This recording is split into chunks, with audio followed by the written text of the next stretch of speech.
Good evening সবাইকে নমস্কার। আজকে আবার একটি সুন্দর এই যে রান্নার ব্লগ নিয়ে চলে এসেছি।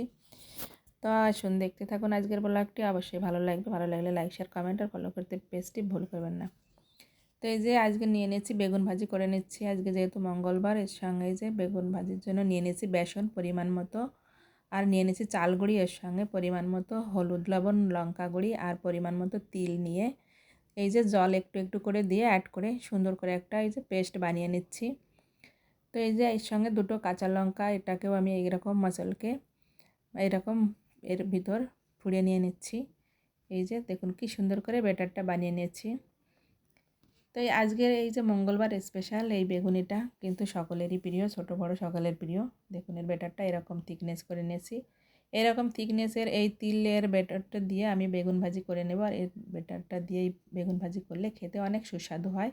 উপরটা ক্রিসপি, ভিতরটা ক্রিমি। তো এই বেগুনগুলো আমাদের দিল্লি থেকে নিয়ে এসেছিলো, আমাদের এখানে সেরকম পাওয়া যায় না এরকম ধরনের বেগুন। এটা সাদা সাদা ছিল। আর দেখুন কি সুন্দর লাল লাল তেলটা গরম হয়ে গেছে, আর এরকম কোটিং করে ছেড়ে দিয়েছি। কি সুন্দর লাল লাল করে আমার বেগুনিগুলো ভাজা হয়ে গেছে। এই যে পরবর্তী ব্যাচ আমি এইভাবে ছেড়ে দিচ্ছি কোট করে। দেখুন কত সুন্দর তৈরি হয়ে গেছে আমার বেগুন ভাজিগুলো। তো এরকম বেগুন ভাজি তো এমনিতেই খাওয়া যায়, একেবারে ব্রেড পকোড়া যেরকম হয়। এর সঙ্গে আরও অনেক কিছু আছে, এই যে ঘ্যাট আছে, পাঁচমিশালি সবজি দিয়ে ঘ্যাট করে নিয়েছি। সঙ্গে আছে ডাল, মুগ ডাল, এই যে আলু সিদ্ধ যেটাকে বলা হয় আলু ভর্তা, আর এই যে বাসমতি রাইস। আমার ননদও খেতে বসে গিয়েছেন, ওনাকে আমি আগেই খেতে দিয়ে দিয়েছি। আর বলছি আমি গরম গরম করে এই যে পাকোড়াগুলো করে নিয়ে আসি, বেগুন পাকোড়া যেটাকে বলা হয় বেগুনি। এবার আমিও একটু এই যে বর খেয়ে নিয়েছি, সেই প্লেটেই খেয়ে নিচ্ছি। তো এই প্লেটে আমি এই যে নিয়ে নিচ্ছি ভাতগুলো তুলে, এবার একটু এই যে বেগুনি নিয়ে নিচ্ছি। দেখুন কতটা ক্রিসপি, কি সুন্দর যে হয়েছে। তো এইরকম বেগুনি খেতে কার না ভালো লাগে বলুন তো আপনারাই। ননদ তো আগেও খেয়ে নিয়েছে, আবার দিচ্ছি, বলছে না আমাকে দিও না আর একটা। তা আমি বলছি না, তুমি এবার গরম গরম আর একটা খেয়ে নাও, কোনো অসুবিধা নেই, অনেকগুলো আছে। এর সঙ্গে এই যে মুগ ডাল করে নিয়েছি।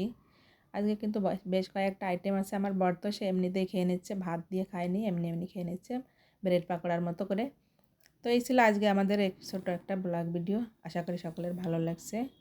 এই যে এবার আমি একটু পাঁচমিশালি ঘ্যাট তুলে নিচ্ছি। তো মাঝে মাঝে প্রতিনিয়ত এরকম শুকনো রান্না খেতে কার না ভালো লাগে বলুন তো। এরকম রান্না বান্না যদি থাকে তাহলে কি আর মাছ মাংসের প্রয়োজন হয়।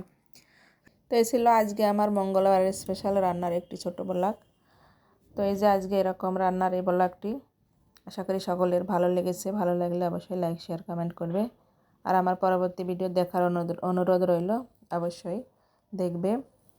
তো দেখা হবে পরবর্তী অন্য আর একটা ভিডিওতে। এখন আমি সবগুলো এই যে আইটেম নিয়ে খেতে বসে গেছি। প্রথমেই আলু সিদ্ধ দিয়ে খেয়ে নিচ্ছি। আর তো এই ছিল আজকে আমার রান্নার ব্লগ, আজকে মঙ্গলবার স্পেশাল রান্নার ছোট্ট একটি ব্লগ। দেখা হবে পরবর্তী অন্য একটা ভিডিওতে। ওকে বাই, সকলে সুস্থ থাকবেন, টেক কেয়ার।